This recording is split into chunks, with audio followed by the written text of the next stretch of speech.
Assalamualaikum warahmatullahi wabarakatuh. Selamat pagi, yang saya hormati kepada Pak Fajar selaku dosen pengampu akuntansi keuangan daerah kelas A dan juga teman-teman sekalian. Izinkan kami dari kelompok 4 akan mempresentasikan mengenai akuntansi belanja dan beban. Baik, sebelum kami sebagai kelompok 4 memaparkan materi, izinkan saya untuk memperkenalkan anggota kelompok. Yang pertama ada saya sendiri, yaitu Dia Cindy Karvianti dengan NPM 261. Kemudian ada Zakia Nur Azizah dengan PM 264. Ada Bagus Rizky dengan PM 280. Kemudian ada Gula Angelina dengan PM 292. Dan yang terakhir adalah Varia Vito Senanda dengan NPM 293. Berikut saya serahkan kepada pemateri pertama untuk menjelaskan materi yang terkait. Untuk yang pertama ada definisi belanja dan beban. Belanja dan beban ini sendiri ada beberapa yang mengemukakan tentang definisi belanja dan beban. Untuk yang pertama ada definisi belanja. Menurut PSAP nomor 2 paragraf 7, belanja adalah semua pengeluaran dari rekening kas umum negara atau daerah yang mengurangi saldo anggaran lebih dalam periode tahun anggaran bersangkutan yang tidak akan diperoleh pembayarannya kembali oleh pemerintah. Sedangkan menurut Permendagri nomor 21 tahun 2011, belanja daerah merupakan kewajiban pemerintah daerah yang diakui sebagai pengurang nilai kekayaan bersih. Istilah belanja terdapat dalam laporan realisasi anggaran karena dalam penyusunan laporan realisasi anggaran masih menggunakan basis kas. Untuk yang kedua ada definisi beban. Menurut Ikatan Akuntansi Indonesia dalam Standar Akuntansi Keuangan Revisi tahun 2015, beban adalah penurunan manfaat ekonomi selama satu periode akuntansi dalam bentuk arus kas keluar atau berkurangnya aset atau terjadinya kewajiban yang mengakibatkan penurunan ekuitas yang tidak menyangkut pembagian kepada penanam modal. Sementara, pada PSAP nomor 1 paragraf 8 menyatakan bahwa beban adalah penurunan manfaat ekonomi atau potensi jasa dalam periode pelaporan yang menurunkan ekuitas yang dapat berupa pengeluaran atas konsumsi aset atau timbulnya kewajiban. Jadi, berdasarkan definisi ini, maka beban dapat diakui walau tidak terjadinya arus kas keluar. Beban dapat terjadi karena penggunaan aset untuk kegiatan operasional entitas. Dalam laporan realisasi anggaran, tidak dikenal istilah beban penyusutan atas aset tetap, karena laporan realisasi anggaran masih menggunakan basis kas. Selanjutnya yakni terkait klasifikasi belanja. PSAP nomor 2 paragraf 34 menyatakan bahwa belanja diklasifikasikan menurut klasifikasi ekonomi atau jenis belanja, organisasi, dan fungsi. Klasifikasi ekonomi sendiri menurut paragraf selanjutnya merupakan pengelompokan belanja yang didasarkan pada jenis belanja untuk melaksanakan suatu aktivitas. Klasifikasi belanja untuk tujuan pelaporan keuangan menurut PSAP nomor 2 paragraf 36 sampai 40 dikelompokkan menjadi yang pertama ada belanja operasi. Belanja operasi adalah pengeluaran anggaran untuk kegiatan sehari-hari pemerintah pusat atau daerah yang memberi manfaat jangka pendek. Belanja operasi antara lain meliputi seperti belanja pegawai, belanja barang, bunga, subsidi, hibah, dan bantuan sosial. Yang kedua adalah belanja modal. Belanja modal adalah pengeluaran anggaran untuk perolehan aset tetap dan aset lainnya yang beri manfaat lebih dari satu periode akuntansi. Belanja modal meliputi antara lain belanja modal untuk perolehan tanah, gedung, dan bangunan, peralatan, serta aset tak berwujud. Selanjutnya adalah belanja lain-lain atau yang tidak terduga. Belanja lain-lain atau belanja tidak terduga adalah pengeluaran anggaran untuk kegiatan yang sifatnya tidak biasa dan tidak diharapkan berulang seperti penanggulangan bencana alam, bencana sosial, pengeluaran tidak terduga lainnya yang sangat diperlukan dalam rangka penyelenggaraan kewenangan pemerintah pusat atau daerah. Dan yang terakhir adalah transfer keluar. Transfer keluar adalah pengeluaran uang dari entitas pelaporan ke entitas pelaporan lain seperti pengeluaran dana perimbangan oleh pemerintah pusat dan dana bagi hasil oleh pemerintah daerah. Selanjutnya berdasarkan Permendagri nomor 13 tahun 2006 sebagaimana telah diubah dengan Permendagri nomor 59 tahun 2007 dan Permendagri nomor 21 tahun 2011 dan belanja dikelompokkan menjadi yang pertama ada belanja tidak langsung. Yang mana belanja tidak langsung itu terdiri dari belanja pegawai, belanja bunga, belanja subsidi, belanja hibah, bantuan sosial, belanja bagi hasil, bantuan keuangan, dan belanja tidak terduga. Lalu untuk yang kedua adalah Belanja langsung sendiri adalah belanja pegawai, belanja barang dan jasa, dan terakhir ada belanja modal. Selanjutnya adalah klasifikasi beban. PSAP nomor 12 paragraf 37 sampai 38 mengklasifikasikan beban menurut ekonomi yang sebenarnya pada prinsipnya mengklasifikasikan dari jenis beban. Jenis beban ini juga dibagi menjadi dua, yaitu kategori jenis beban pemerintah pusat dan juga kategori jenis beban pemerintah daerah. Untuk pemerintah pusat, ada beberapa jenis beban, yaitu beban pegawai, beban barang, beban bunga, beban subsidi, beban hibah, beban bantuan sosial, beban amortisasi atau penyusutan, beban transfer, dan beban lain-lain. Selanjutnya untuk pemerintah daerah tidak terlalu berbeda dari pemerintah pusat. Masih ada beban pegawai, beban barang, beban bunga, beban subsidi, beban hibah, beban bantuan sosial, beban amortisasi atau penyusutan, beban transfer. Nah, yang menjadi pembeda adalah beban tidak terduga. Baik, selanjutnya adalah belanja dan beban. Dalam buku akuntansi pemerintahan dijelaskan bahwa biaya adalah sejumlah kas atau setara kas yang dibayarkan untuk memperoleh suatu aset. Lalu beban sendiri adalah biaya yang sudah terjadi atau expired cost. Di sini tidak semua biaya dapat dikategorikan sebagai beban bila memiliki periode lebih dari setahun.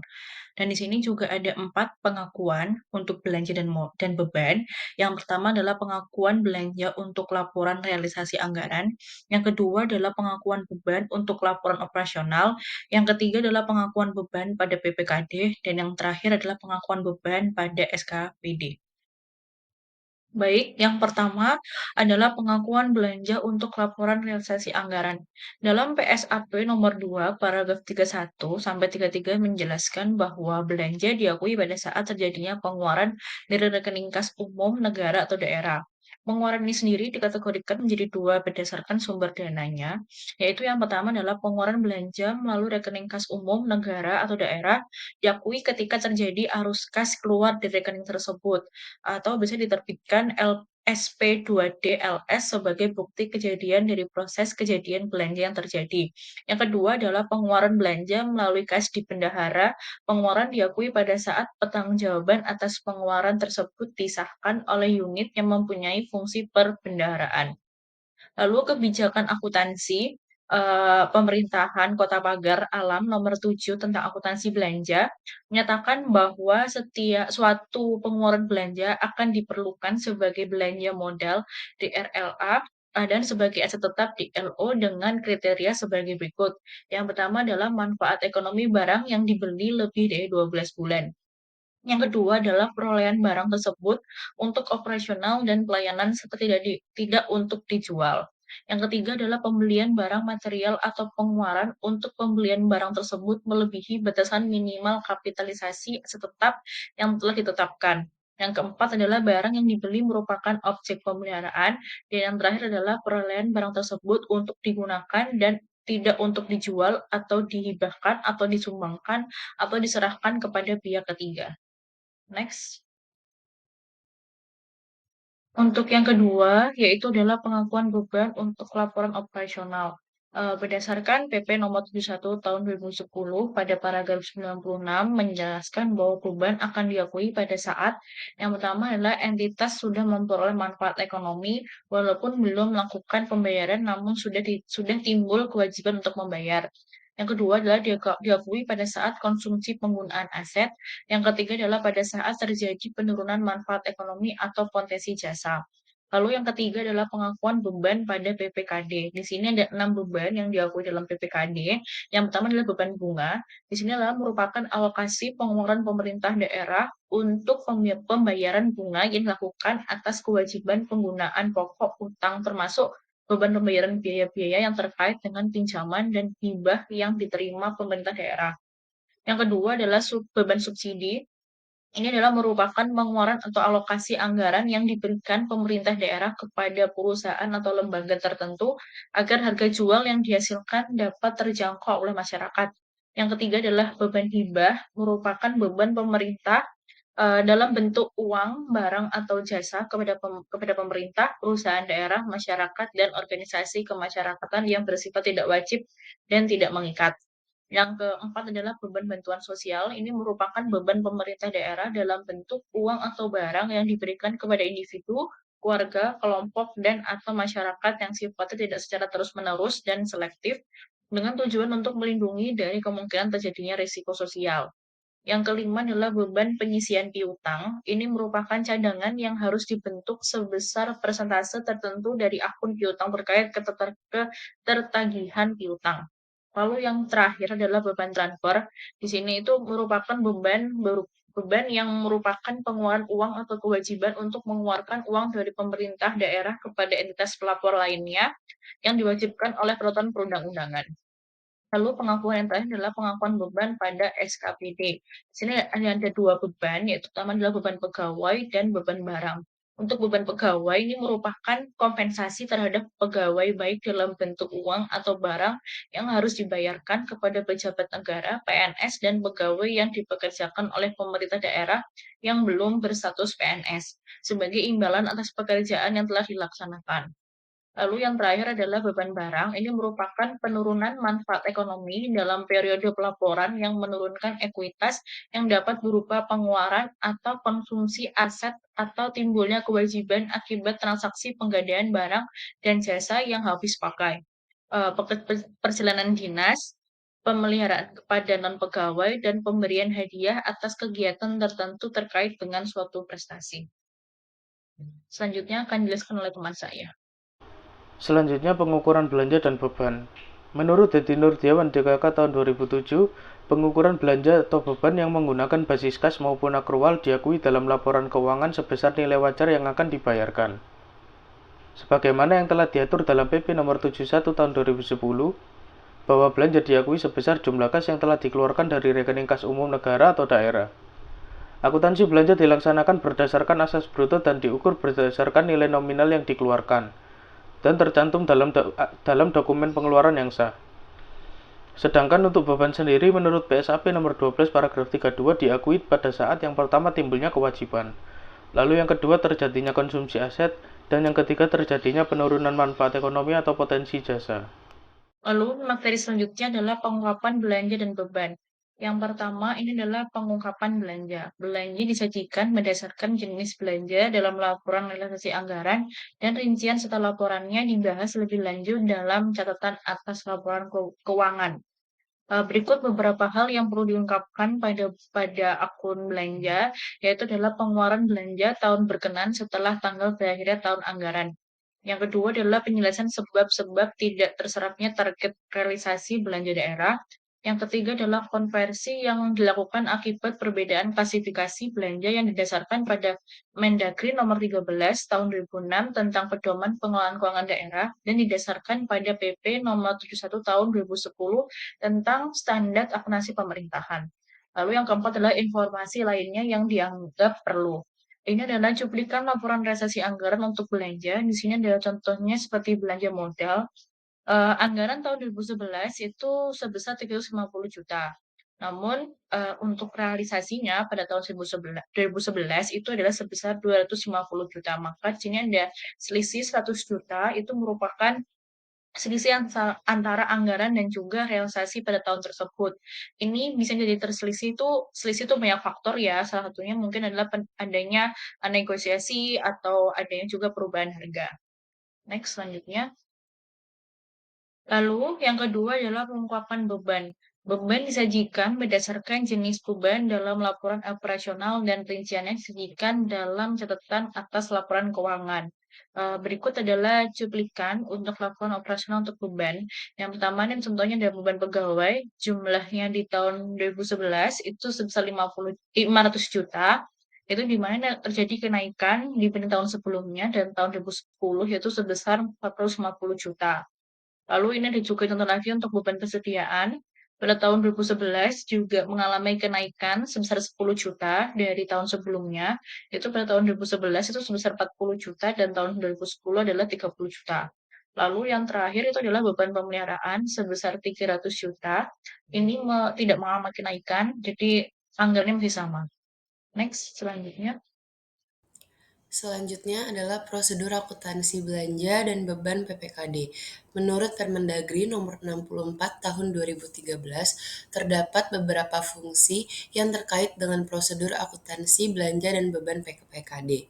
Yang pertama ada fungsi akuntansi PPKD, di mana tugasnya yakni mencatat transaksi atau kejadian investasi lainnya berdasarkan bukti-bukti yang ada yang sah ke buku jurnal umum dan memposting jurnal-jurnal transaksi atau kejadian ke dalam buku besar masing-masing rekening. Fungsi kedua ada pejabat pengelola keuangan daerah, di mana tugasnya yaitu menyusun dan melaksanakan kebijakan pengelolaan keuangan daerah, menyusun rancangan peraturan daerah, melaksanakan pemungutan pendapatan daerah, melaksanakan fungsi bendahara umum daerah, melaksanakan tugas lainnya sesuai dengan ketentuan peraturan perundang-undangan.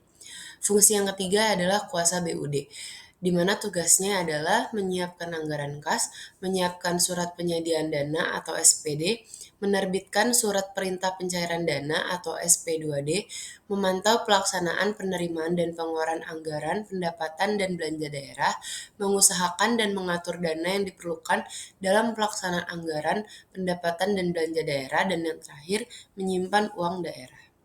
Terdapat beberapa dasaran dalam melakukan pencatatan untuk transaksi belanja dan beban yang diatur juga dalam Permendagri nomor 64 tahun 2013. Yang pertama ada dasaran untuk pencatatan beban bunga. Berdasarkan perjanjian utang, fungsi akuntansi PPKD akan membuat bukti memorial atas pengakuan beban, lalu akan diotorisasi.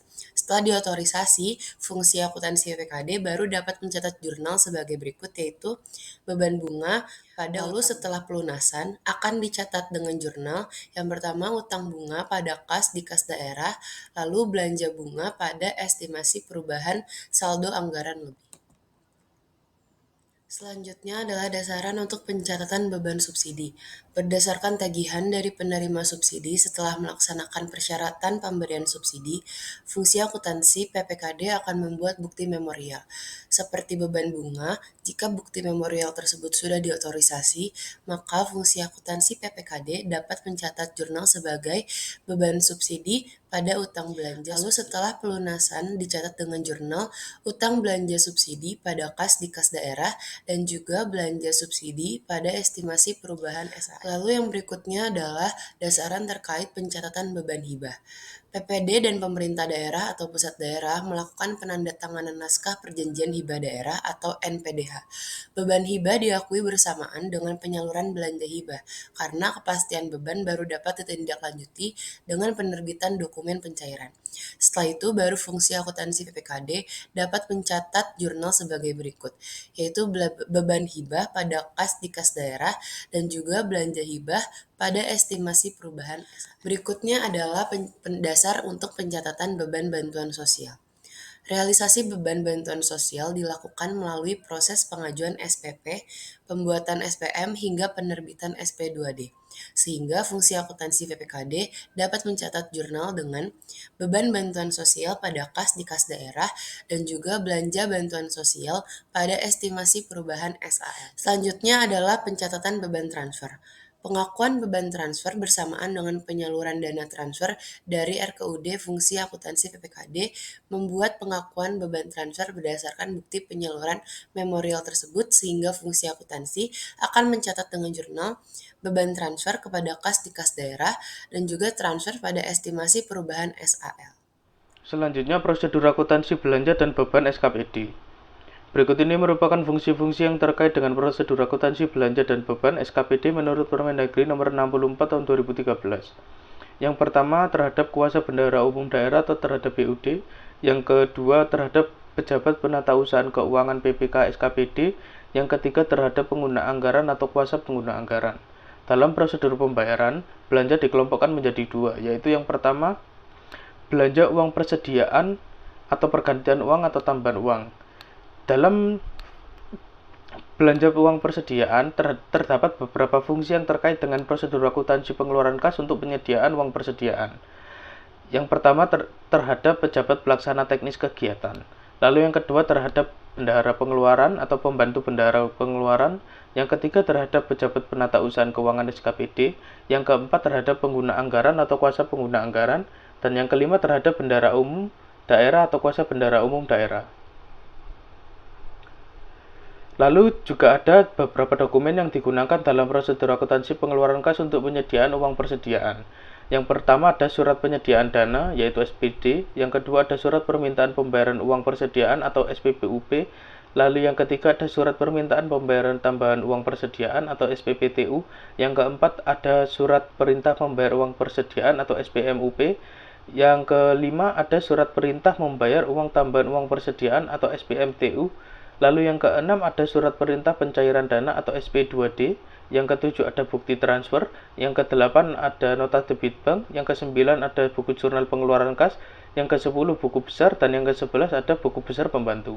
Lalu selanjutnya ada belanja langsung. Belanja langsung juga dikelompokkan menjadi dua, yaitu belanja langsung gaji dan belanja langsung non gaji. Selanjutnya yakni terkait koreksi belanja dan beban.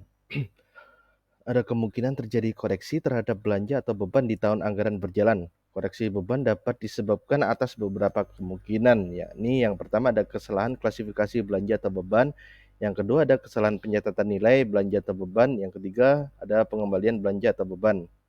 Koreksi atas kesalahan atau pengembalian belanja atau beban dilakukan pada saat ditemukannya kesalahan atau diterimanya pengembalian beban tersebut. Perlakuan akuntansi yang diterapkan sangat terkait dengan transaksi yang terjadi sebelumnya, apakah di tahun yang sama atau bisa saja di tahun yang berbeda. Berdasarkan PSAP nomor 10 paragraf 9 sampai 10, kesalahan bila tinjau dari sifat kejadian dikelompokkan dalam dua jenis. Yang pertama ada kesalahan tidak berulang dan yang kedua adalah kesalahan berulang dan sistematik.